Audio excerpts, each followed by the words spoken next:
Now everyone thinks Sufi is cool, everyone thinks Qawwali is cool. I think we are anyway returning to our roots. We can't run away from them, and it's good that the realization is coming. I feel Western influence is very temporary. You do eventually realize. It's not in dance. I think women in general find it very difficult to support women. We don't have sister codes. No. The bro code is a very well-known phrase, but we don't have sister code. So there have been points when I've been ostracized in my own classrooms, in my own community. It keeps happening. It's not something, because I don't have a godfather. All done just to put you down and make you feel less so that you eventually Give up. Namaskar and welcome to Femme Forward podcast. Today we have the honor of speaking to Ms. Shivani Varma, a renowned Kathak dancer. She performed at the opening and closing ceremonies of the Commonwealth Games held in India in 2010. And she recently had the honor of performing at A.R. Rahman's daughter's wedding. Please join me in welcoming her. Thank you so much, ma'am, for joining us today. How are you? Thank you for having me. I'm very well, thank you. It is a pleasure, and I'm so excited to learn from your journey. And I'm sure the listeners are also very excited to, take some meaningful insights and feel inspired. I hope I can be that. So we'll begin with your background. Where are you based? I am from Delhi. I was born and brought up here, educated here. So I'm a Delhiite and a Delhi girl. Oh, nice. Yeah. Where did you do your schooling from? I was in DPS Arkipuram, and then I was in Lady Shri Ram College, where I studied political science. Okay. Then I did my law from the Faculty of Law, Campus Law Center in the North Campus. And then I became a dancer. Of course. Yeah. So what inspired you to pursue this dance form at an early age?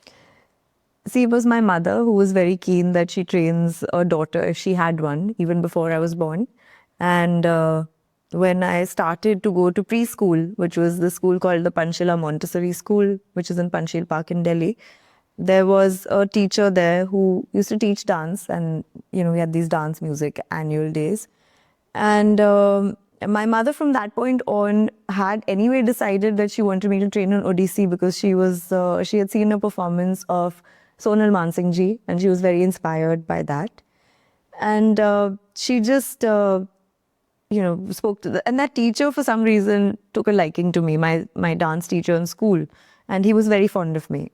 And I always got really great roles. I was always the central protagonist of anything that happened in my little preschool. And he told her I had potential and I should train. So that's how it started. Between, the teacher and the parent, there was this nexus. I was too small to know what's happening. Of course. And that's how my journey with dance began. So it's before I have any thought or memory or decision making that I remember. But it is so rare that somebody sees potential in you at such an early age. I think you were 3-year-old.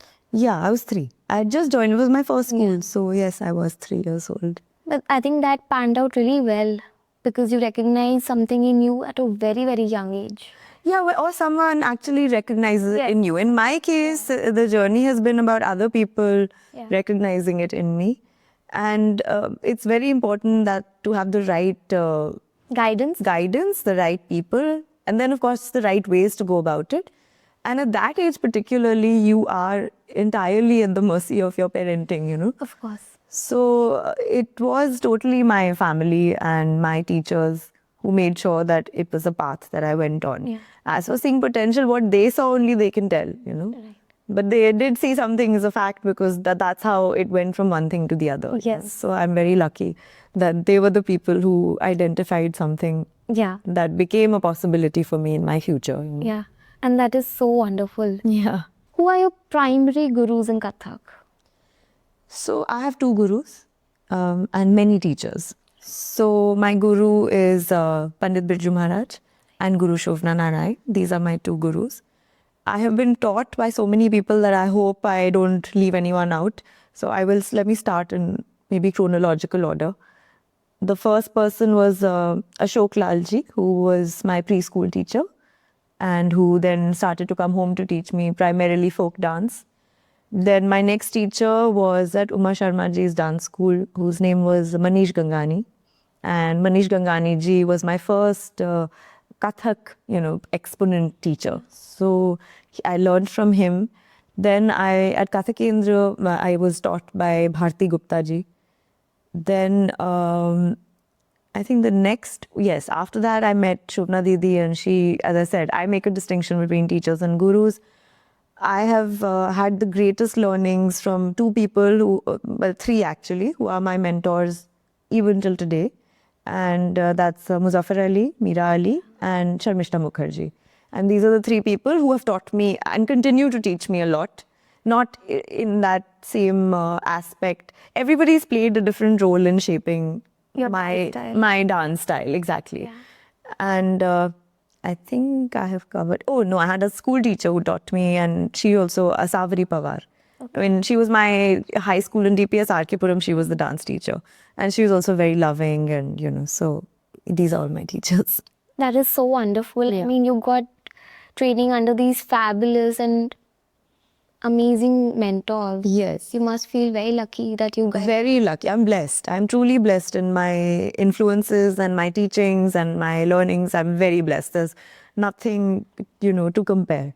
Right. So, yeah. So when did you start your training under Pandit Birju Maharaj ji? I started training in 2018. I went to him. And from 2018 to the time he passed, I was under his constant and very happily constant tutelage. Before that, I had interacted with him many times. I had, in 2010 in the Commonwealth Games, he had been the overall choreographer. And of course for the Kathak segment, but also for the entire, there was that piece called Tree of Knowledge, which had 6 of our classical dance forms and hundreds of dancers. And Maharajji was the overall, person conducting and choreographing that piece. And we had rehearsed over months. So that was a beautiful time spent around him and learning from him. And even before that, I was, when my mother rather was told at Uma Sharma ji's dance school when I was about 6 or 7, Uma Sharma ji herself told my mother that you must teach, and the word that she had used was, isme pratibha hai bahut. So you must make sure she learns consistently and onwards. And my mother, who anyway was very excited about, a daughter and having dance in her life, got very excited then and decided that I had to go to what was considered the best school at the time and the best, he continues to be the best, but Maharajji was at that time in Kathak Kendra. And Kathak Kendra had these auditions and all of that. So she pulled me out and made me audition in Kathak Kendra. And I was accepted in the second year. Again, she was very excited about that. So all these things I remember, because it was not in the first. And so and that's where I learned from Bharti Gupta ji. But Maharajji had taken the interview, Right. The audition. And I was a painfully shy child, painfully shy. So until today, I don't like auditions. I don't like too much spotlight. I enjoy it when I'm doing something that requires it, but I'm basically not the sort of person who craves it. So at that time, I was painfully shy. So all of these things used to Seem like a challenge? I mean, I remember them as challenges even now. The first time I ever stood on stage, and I don't have any memory of it, was at my preschool again. And it was one of those, show and tells, those fancy dresses they used to be called at that time. And I can't remember what I was. All I had to do was stand in my costume and speak, and I got stage fright. So I had stage fright as a 3-year-old on a stage, So, no, I mean, actually 3, maybe you shouldn't have it. I don't know. But anyway, I had it. And by the time I was, Kathak Kendra happened like that. And when I was at Kathak Kendra, I sort of lost my interest at that time because it was very, very strict and disciplined learning, which is important. But I didn't know that as a 7-year-old. Of course.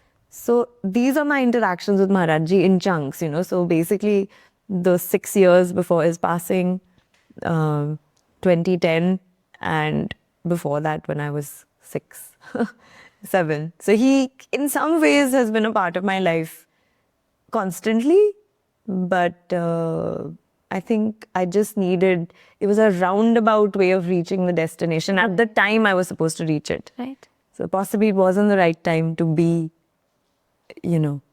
where my mother wanted me to be at that time.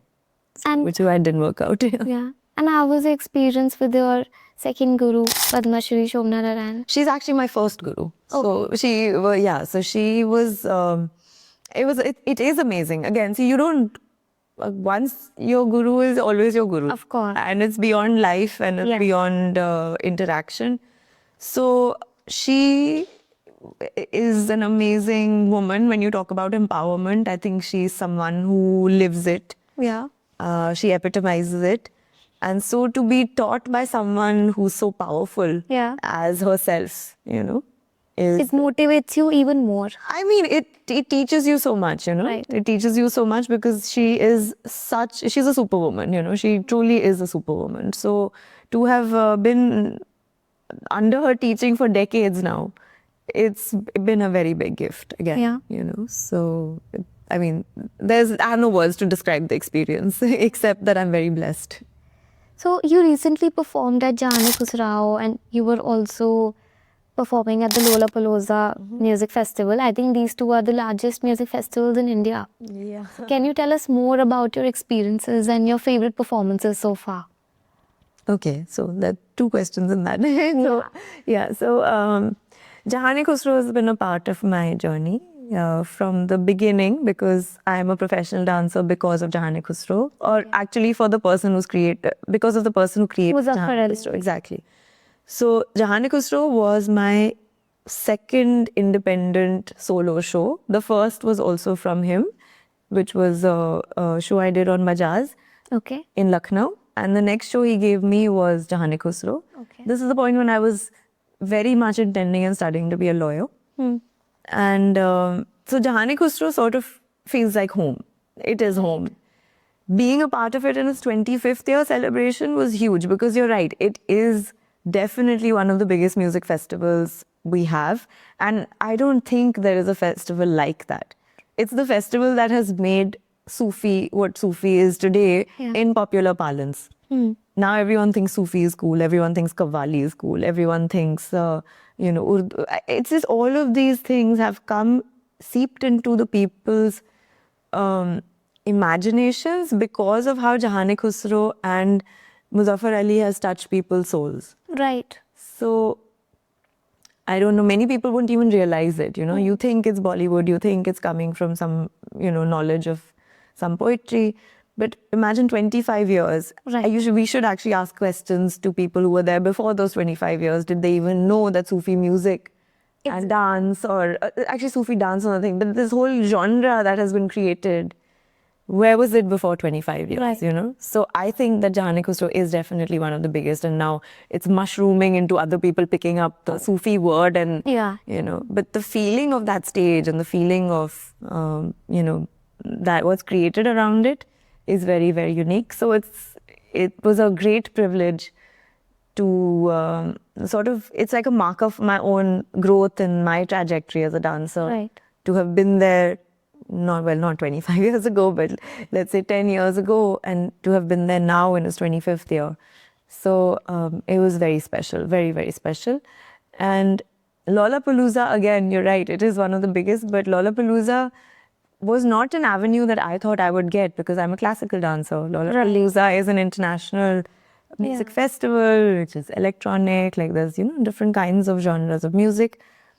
And I'm very lucky to have got the chance to perform there. And it was with this musician friend of mine, and I really admire his work. He's a pianist, and he, very kindly invited me and his brother, who was the director and creator. So both of them brought me on board to do my little bit as in their production. And I loved it. It was fascinating. It was a totally different world from the one that I'm used to. Yeah. Because, just to walk in and see green rooms full of beer. There's like Corona sponsoring, and there's like, bottles of, there's this alcohol. People the culture is so different, right? Yeah. And then they're like, I said, no, I still can't. Why can't you dance with shoes? And I was like, I cannot dance with shoes, Yeah. So it's very interesting how these things juxtapose with each other. But it's very exciting. It is the future to combine like this, because we are people of the future. Of course. And we want to be people of the future. Otherwise, we are not taking our art forward into it. Nice. So it was really fun. I had a great time. And Narendra Modi ji also graced the Jahan-e-Khusrau. Yes. Must have, felt another kind of high dancing in front of him. So I didn't dance on the day that he came. Okay. He was on the first, he was traveling to Somnath or somewhere. Okay. But it's important for the festival. I was a part of the festival, and his being there was absolutely transformative, because just to see that the Prime Minister was acknowledging the beauty and the art and the effort of what has been created over 25 years, of the philosophy. He gave a fabulous speech. I mean, he's a great orator, but it was really a very, very moving and beautifully poetic speech. And it was raining. We sat through the rain. He sat through the rain.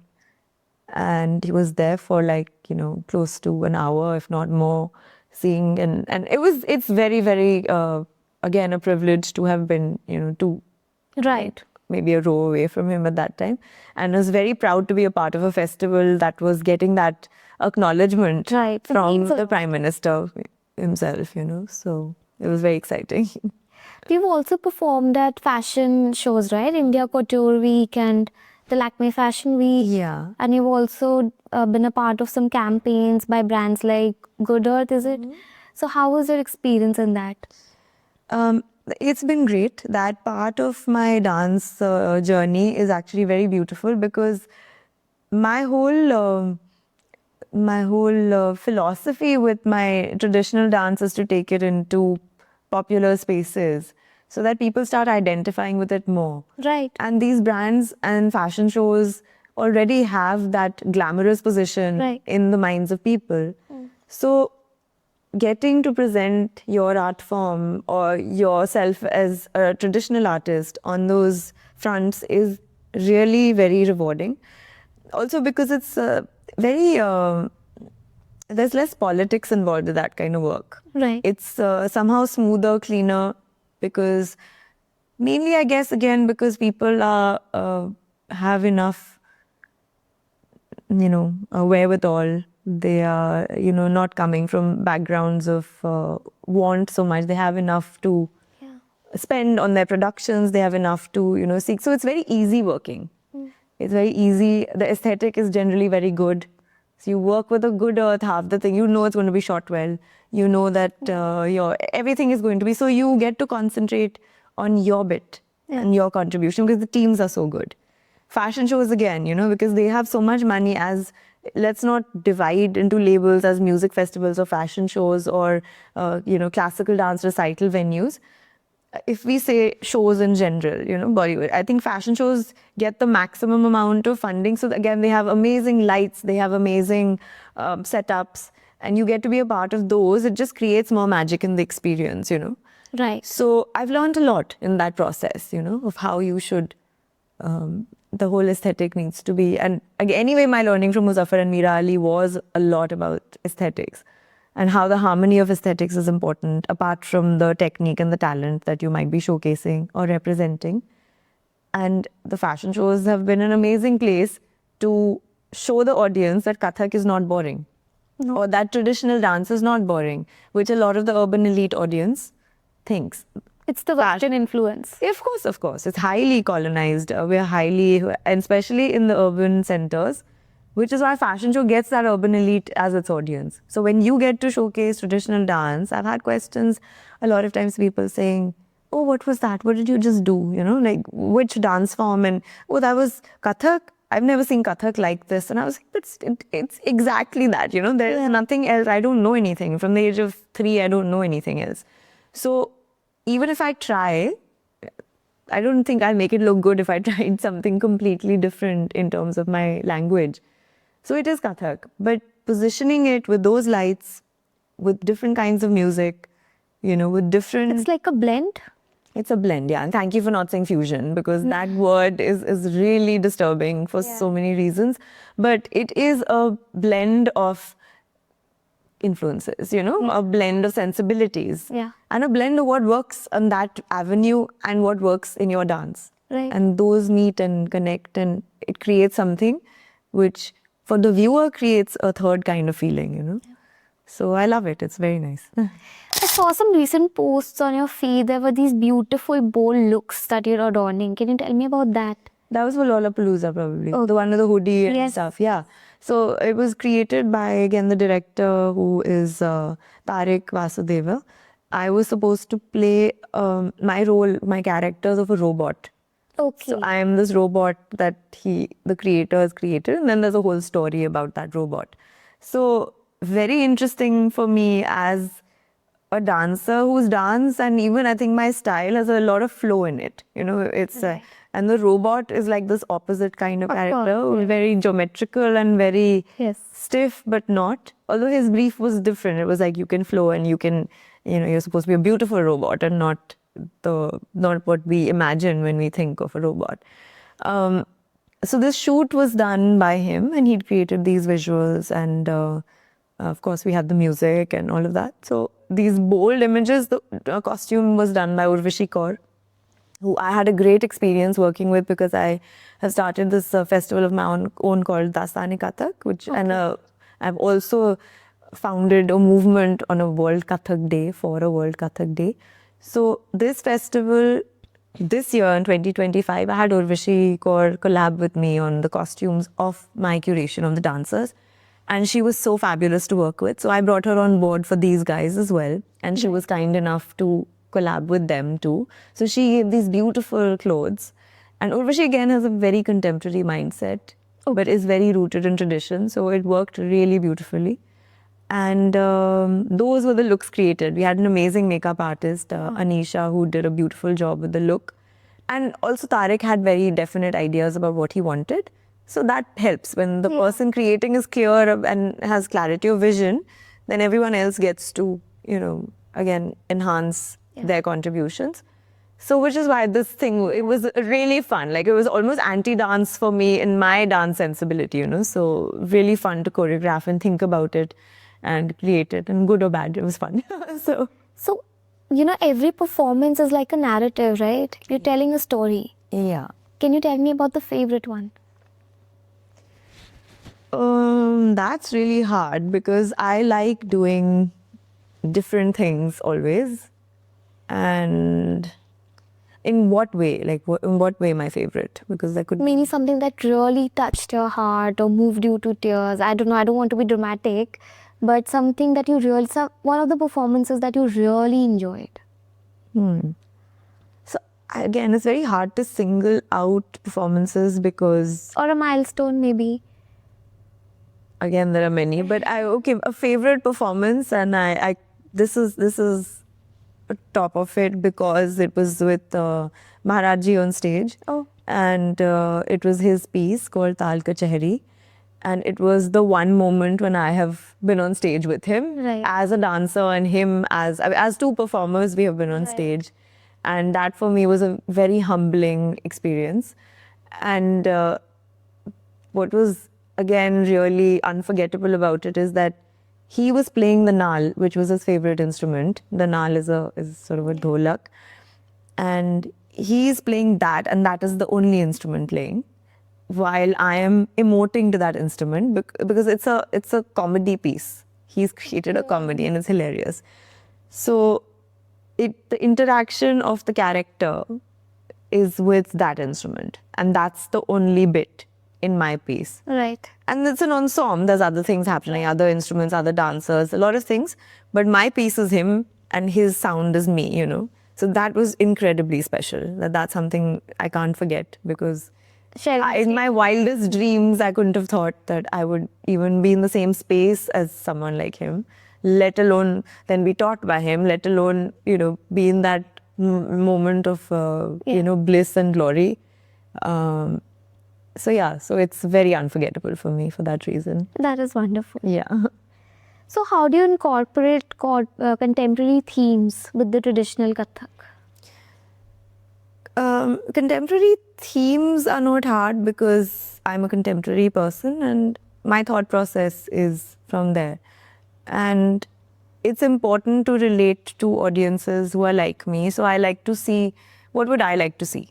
You know, what is it that I would go out seeking? if I was not a person trained in the arts or not a person entirely engaged in it. So it's what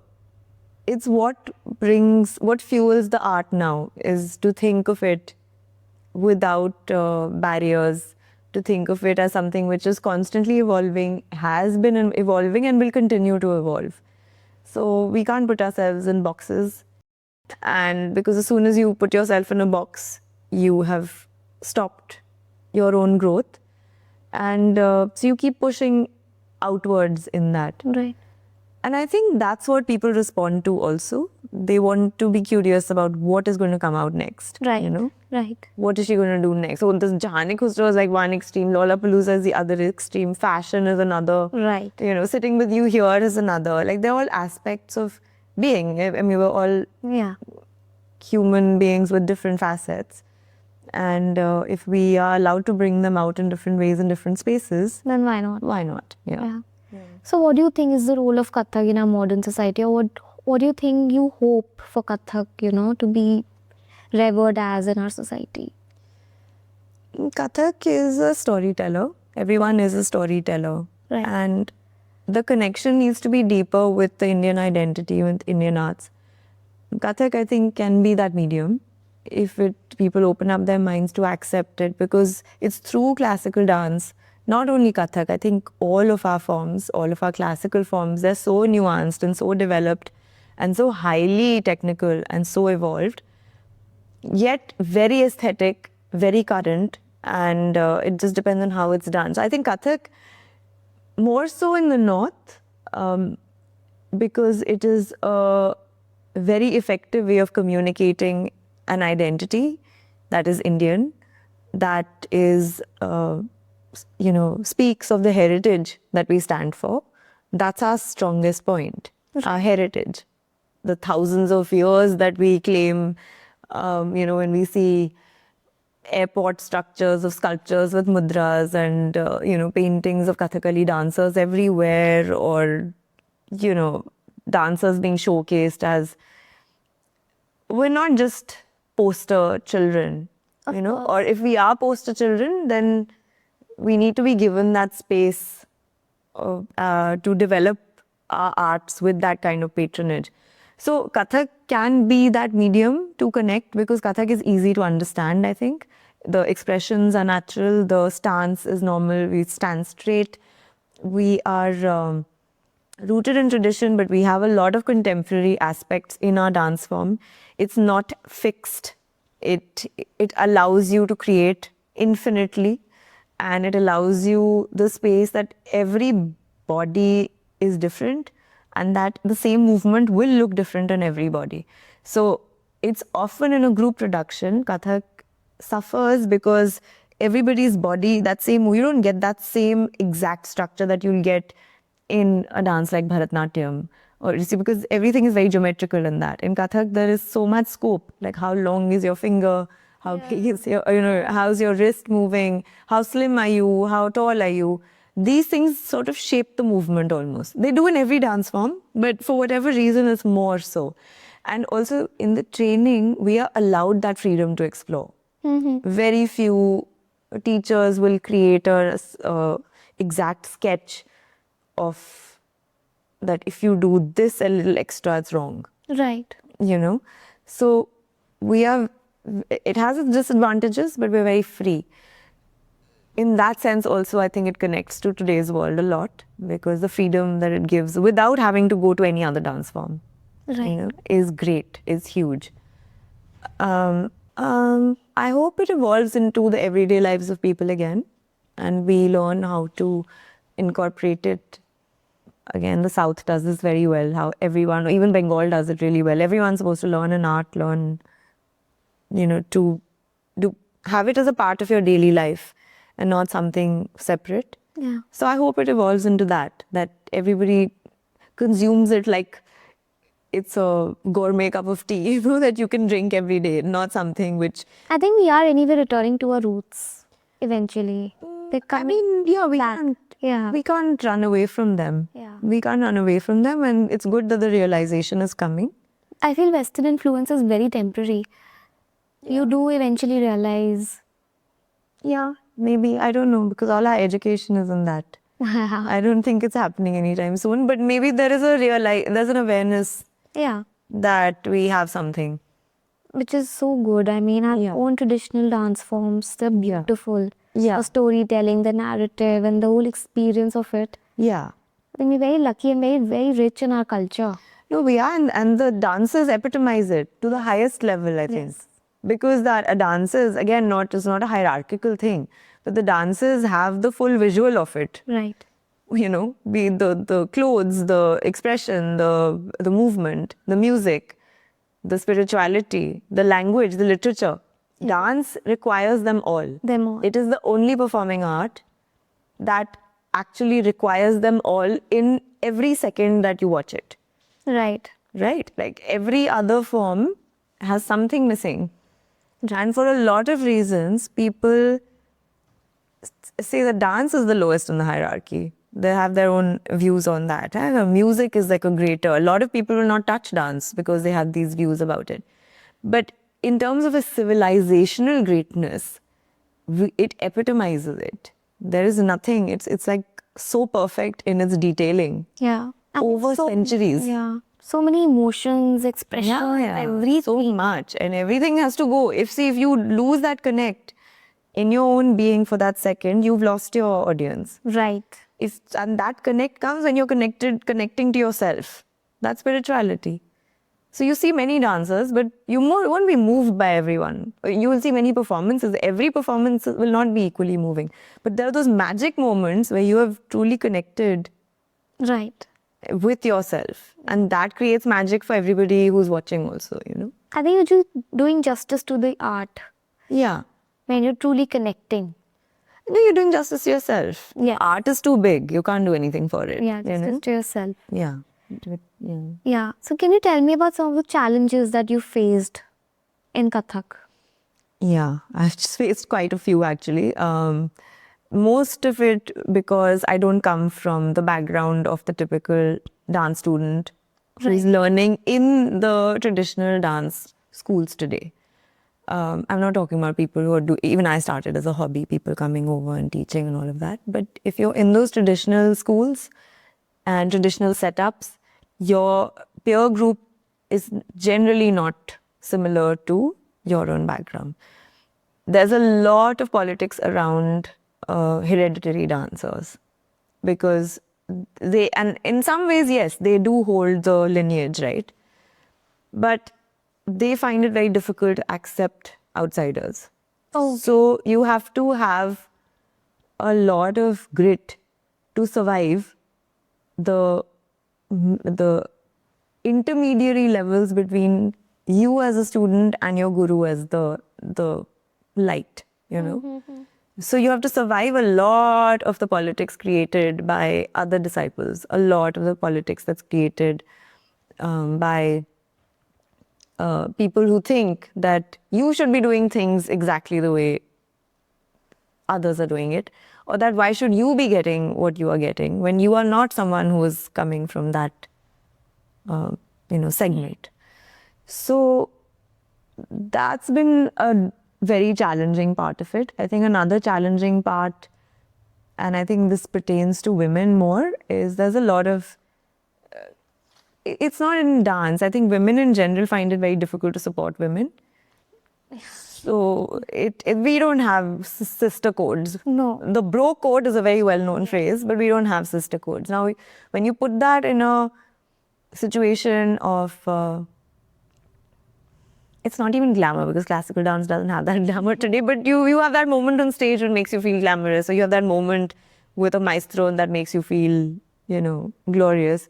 A lot of time the envy of the people, or a lot of times that creates a lot of challenges to be your own voice. Yeah. So these challenges I faced through my this thing is, fortunately I've had very close relationships with both my gurus. Right. And incredibly, like for me, they have been and a guru shishya relationship in the guru shishya parampara is very symbiotic. It's not hierarchical. It's not supposed to be hierarchical. Right. But And fortunately for me, with both my gurus, they have given me the freedom to be like that with them. They have given me that. It's not like I couldn't, I mean, they're too great and too far beyond me for me to have approached that. But they give me a lot of love. They give me a lot of space. They give me a lot of freedom. And that creates a lot of resentment, because when you are given that freedom and when you actually speak in your own voice and it's being accepted by the people who are at the helm of your organization or institution, that creates so much, so many undercurrents. Yeah. So there have been points when I've been ostracized in my own classrooms, in my own community. There are times and it keeps happening. It's not something, because I don't have a godfather in the thing. I don't have parents who are in the field. I'm not trying to buy my way through where I'm spending money on things to get more out of it. So it's the ostracism, I think, is very real. Like, you are treated like an outcast many times. Okay. It's things like you are far too educated, or you're far too thin. There's also like that kind of like shaming that happens, and this is surrounding. So this is all done just to put you down, yeah, and make you feel less, so that you eventually give up. Right. But again, in my situation, I've been lucky, and because I'm also human. I'm not there to, how much can you take? Especially for me, since it was, for the better part of my life, has been a hobby and something I love. But my gurus were always very supportive. They always jumped in at the right times and made sure I was shielded from those attacks. And Maharaj would go so far as to say that, मेरी बात सुननी है ना, like हमारी बात सुनो, इन सब की क्या, what is the point of listening to लोगों का काम है कहना था. exactly to them, ignore them. Why are you doubting my, if I'm saying something, listen to me, don't you know who I am? Right.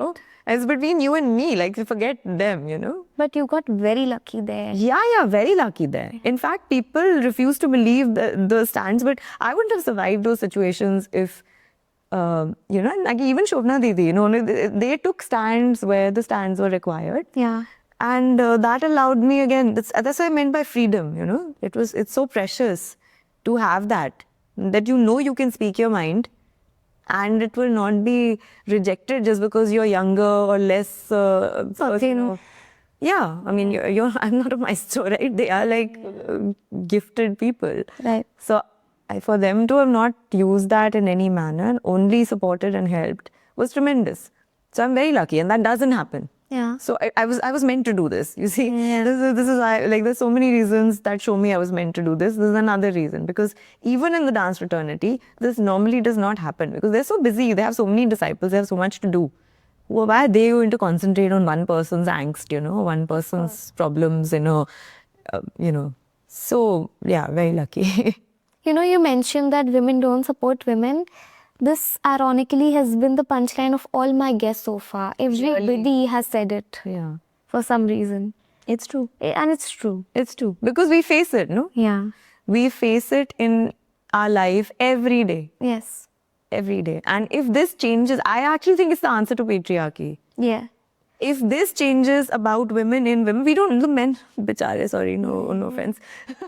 They're not as powerful as we have made them out to be. Right. We are less powerful because we don't support each other. We don't support each other. And not only that, we take pleasure in bringing the other person down. Yes. It's so warped. And then we're blaming the men. It's not the men, the patriarchy. Even if the career lines are different, even in that case, they're not willing to. You're looking too good, or you're doing too well, or you have too much money, or there's something wrong with you all the time. Yes. Yeah. So, and that is a sad reality. Yeah. I wonder how that's going to change. That's the change that needs to come. That is the real change. Yeah, that is the real change. I think it comes from insecurity. I think most women are, for whatever reason, insecure. And jealous. Because, they're just there. As long as you feel secure in yourself, you will know there's enough space, right? You will not be threatened by another person. Why will you be threatened? Yeah. Okay, so how do you balance tradition with innovation in your performances? I read about things. I have exposure to contemporary things. I make it a point to use, if I have contemporary topic, I make it a point to use traditional language.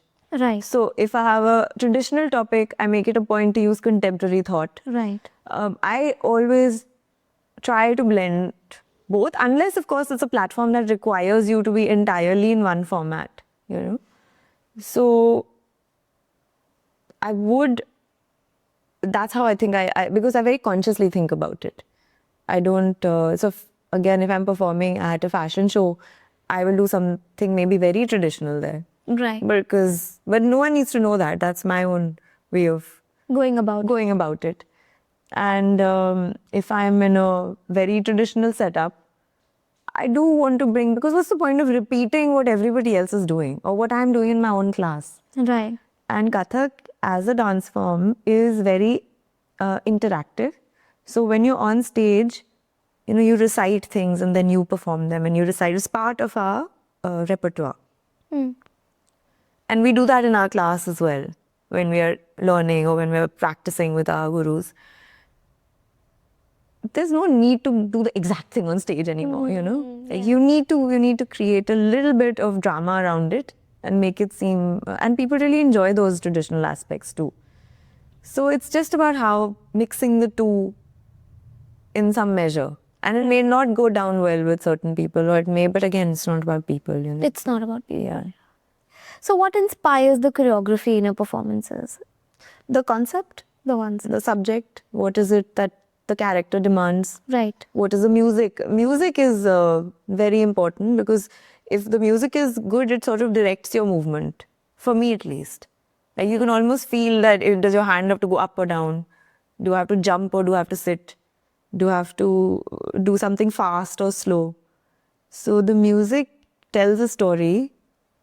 And as a choreographer, if you can hear that narrative, I think that really helps. Right. So, ma'am, you're already excelling in what you're doing. Is there anything that you still wish to learn? Everything. I firstly wish my guru would come back. I really wish he'd come back, because he left at a point where I felt like we were really making some breakthroughs. And then he just passed, you know. So I feel he still teaches. I have a lot of learning from him, which I need to learn further from. Okay. And there's no one who exists who can Guide take you that through. forward. Yeah. But then again, I'm seeing it as a sign that, because they say the guru comes and goes. Yeah. When you're ready, they come, and then you're ready to let go, also they go. You know, so I don't know. Maybe it's something like that, because he and I were very connected. Are very connected rather. So I do have a lot of stuff that he taught me that I really need to hone. And I initially, because I was, you know, grieving, I couldn't access it, and then access it in my own mind. I just couldn't get myself to do it. Now I feel like that's the stuff that I need to learn from again. And I do want to learn a lot of things about, you know, the musical aspects. There's so much, you know, classical dance is, or classical music is, one lifetime is not enough. Right. So I actually don't know anything, you know. The more you, it's a very popular saying, no? The more you know, the less you know. The more you learn, the less you actually know. So I'm at that point where I was getting to know so much that I actually realized I know absolutely nothing. And therefore the learning can never stop, and it can never be complete. And even excellence, I think, is something which has to keep taking a different shape and shade. You can't stop because something has worked as a creative person. If you just keep recycling that because it succeeds, then you are falling into the trap of... So I'm open to the idea of failing with the new things that I learn or experiment with. But yeah, there's infinite things to learn still. It's just that I don't have someone to teach me that way. I mean, he was the greatest ever. There's no question. Right. So that person isn't coming in, you know, too. So it's you sort of do feel at a loss in that situation. Right. Yeah. So maybe the right person, something will happen to make, Yeah. you know, make that part click. Let's see. And how do you draw inspiration from other art forms? I watch quite a lot. I really enjoy watching other kinds of performances and other artists. And it's very inspiring to see sometimes the work that is happening. It's very inspiring also to see a lot of visual art. There's so much happening in Delhi now with that. So one gets to see that a lot. That's very inspiring. I think books, reading is very inspiring. Right. The stories of people are very inspiring. So inspiration is everywhere. And other art forms, I don't think I'm inspired by a specific art form because I'm pretty obsessed with mine. Right. I think it's very complete. As an art form, it's very complete, Kathak, because it's it's got a universal language. It's got it's identifiable. It's not harsh in any way. It's very soft. It's very flowing, and that makes it this ocean which one can derive a lot from. So I don't feel envious, or not envious is the wrong word, but I don't feel like I need to go out of it right now. Right. I think there's so much to explore within it. And that's amazing that you're content and satisfied. Yeah. I don't see that. I want to learn music for sure. I don't. It's a constant to-do list item that is not going. So I have to do this for myself to learn how to sing. But I don't think specifically I'm inspired by a particular art form. But when I see inspiring art being performed, that's inspiring. That is inspiring. Yeah. Talking about music and singing, you recently got invited by A.R. Rahman to perform at his daughter's wedding. It's like I still get like goosebumps. It was so surreal. Yeah. It was so surreal. I can't believe it's actually happened. I hope it happens again, just so I know that it's happened once. So tell me more about it. How was it? It was surreal. It was fabulous. So it was complete. And there are no coincidences. What was it? Fate? Was it just being in the right space at the right time, or him pressing a right button at the right time, basically, because he found me on Instagram. Right. And so whatever stars had aligned for him to be looking at his phone and for my video to have flashed on it at that moment, I'm very grateful to all the powers that be. He saw me on Instagram. I got a DM on Insta, and someone messaged me saying that, are you free on such and such date for a performance in Chennai? And I said, can you, and they sent a full, normally at that time, I was very reluctant on social media. And when you get these DMs, you weren't sure whether you should reply or not. Right. So, but this one I didn't ignore because they had given, they sent their website, they sent the name of their talent management company, they had sent numbers, they sent me an email. So there were a lot of, it was done very properly. Right. And so I responded to that. And I said, okay, give me more details. Then there was a call, someone called me and said that, there's this wedding that is in Chennai. And I was like, I don't do weddings. Because, again, what's happening in weddings these days, people are using classical dancers as props, that wo koi ghoom raha hai in the background and people are just milling about, drinking and all that. I mean, there's nothing wrong again, but it depends on what you want to do. So I said, I don't do weddings. He said, no, just tell us what are your requirements and we'll take care of it. So I said, no open bar of people walking around. So they said, it's a Muslim wedding, so there's no alcohol.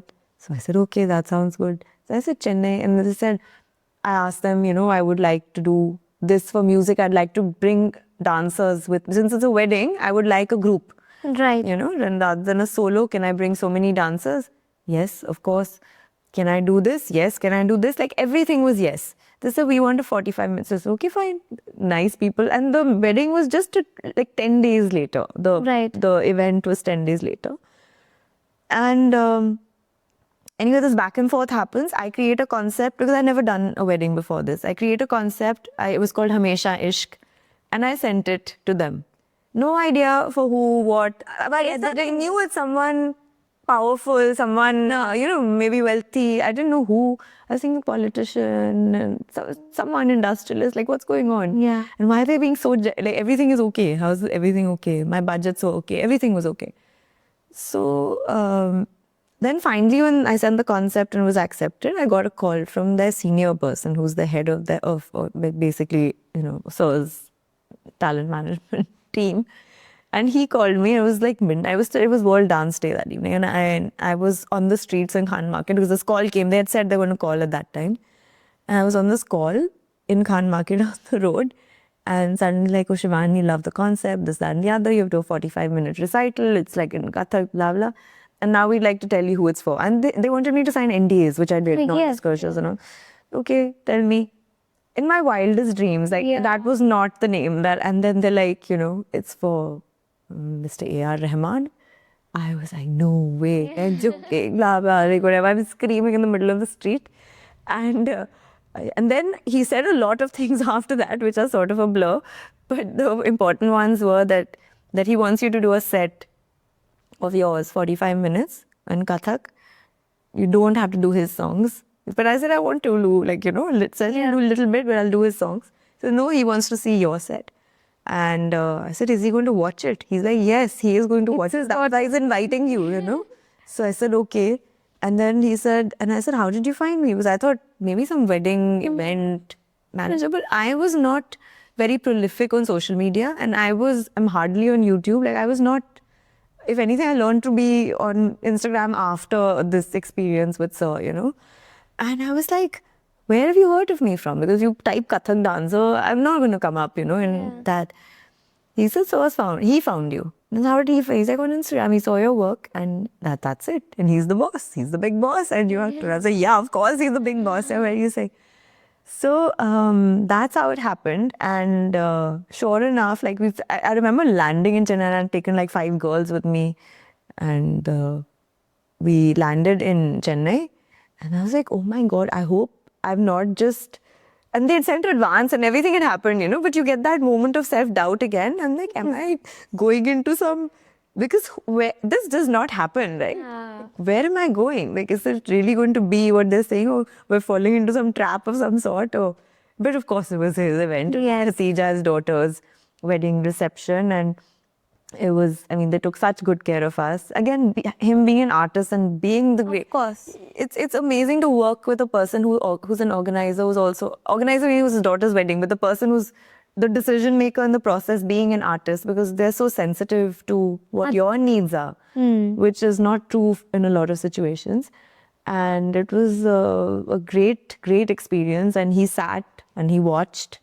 He did an Insta live, and it was. And then I was invited again a month later for another one of her receptions, which was So for 2 of her wedding things, I was fortunate enough to get this chance. And it was great to talk to him. It was great to interact with him. He's God also, right? So in fact, he's a complete genius. So I still can't believe that I've had that absolute honor. This is it moment.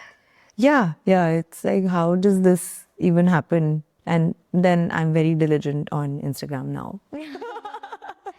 Now I'm like, kuch bhi hai, dal do. It's not going to. Yeah. God knows what trajectory life has to take, and because all these things are, I think God leads them, so because I'm a big believer. So somebody is, and I think now, with Maharajji, right there, whispering in God's ear. Yeah.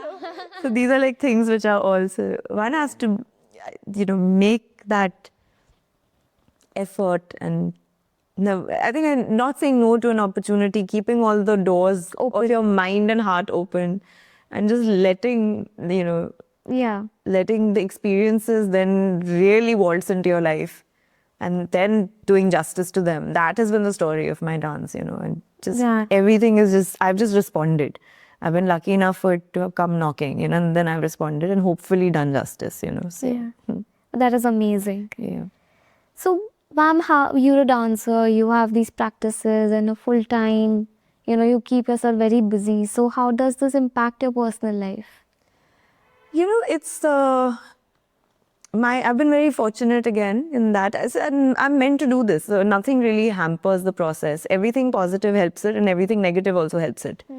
So my family has been very, very understanding. And there has been no problem no opposition to my process, my learning, the time. Everyone has been very mindful of the importance of what I'm doing. Right. Not only in my own life, but also the importance of the experiences I've been getting through it. And I've had 100 full support. And it's busy, an artist's life is busy, but it's not that busy. And we're not rock concert, we're not getting a show every day. I'm not, I have gaps, I have spaces, I have time to be, I have time to be with myself, I have time to be with my family, my friends. So dance is a priority for sure, but it's not hampered my personal life. Yeah, you can't stay out late every night, but I was never that person who wanted to do that. You can't be like drinking a lot. Again, I'm not the person who does that. I have generally very good habits. So I'd not had to make an effort to alter my life. Right. Or go on diets and all of that. I have a pretty balanced life in general. So I've not had to go out of my way to change anything in it. And everyone around us who's brought me up and who's been a part of it is a support system, and they've all done. So nothing, no problem from that. That is nice. And ma'am, how do you continue to develop your skills and stay updated with the contemporary trends in dance? I don't think it's conscious. Of course, daily practice, that's very important. Listening to different thoughts and experiences. It's just actually daily practice. That's the only way to keep in touch. Because if your body is ready, your mind can then go anywhere. Right. So it's sort of built in now. It's not an effort. Right. It's not an effort to think about how to sustain it or... Okay. Yeah. And what advice would you give to the aspiring Kathak dancers? It would be to be patient. Good things come to those who wait. Right. It would be to train with a lot of integrity and intention and your entire being, because training is very important. Not get hungry for stage. Stage is a part of a dancer's life. But make your own space on it, Make your own space on it. Don't try and shove someone else out to take the limelight. Or, again, basically not hurry. Be original. Try to not, fall into the trap of seeing a trend and jumping on it. It's more important to have your own voice speak, because as artists, you have to express yourself, your own unique self. And only when you express that uniquely will your art have an identity. Right.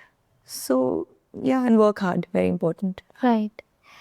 And this also brings us to the end of our conversation. It was such a pleasure meeting you and talking to you today. Thank you. It was my pleasure, and you do this so nicely. I wish you all the very best. Thank you so much. I mean, my biggest insight is to remain consistent. Yeah.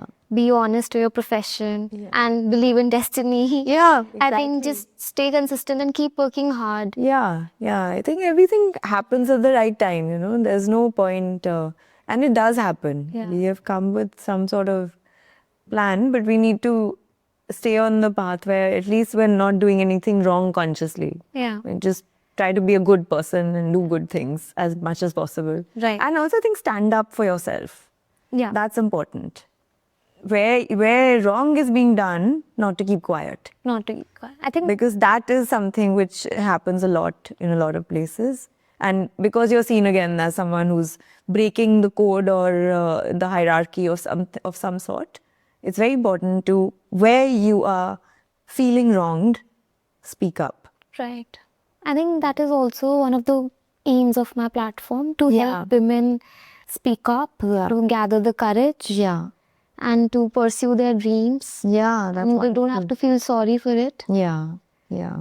So I'm hoping to make some change. Yeah. Even one influence is influence. No, of course you will. There's no question. And every drop matters, no? So it doesn't matter how many. And you never know who's listening. That's the other thing. That's what we've gathered. You never know what they're going through in their life and how it's going to resonate with them, Yeah. So, Thank you so much. Thank you. Thank you for having me.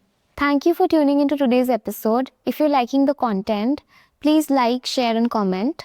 And also, if you have someone in your mind who will be a good fit to a platform, please do suggest us in the comments. Until next time, stay empowered and keep smiling.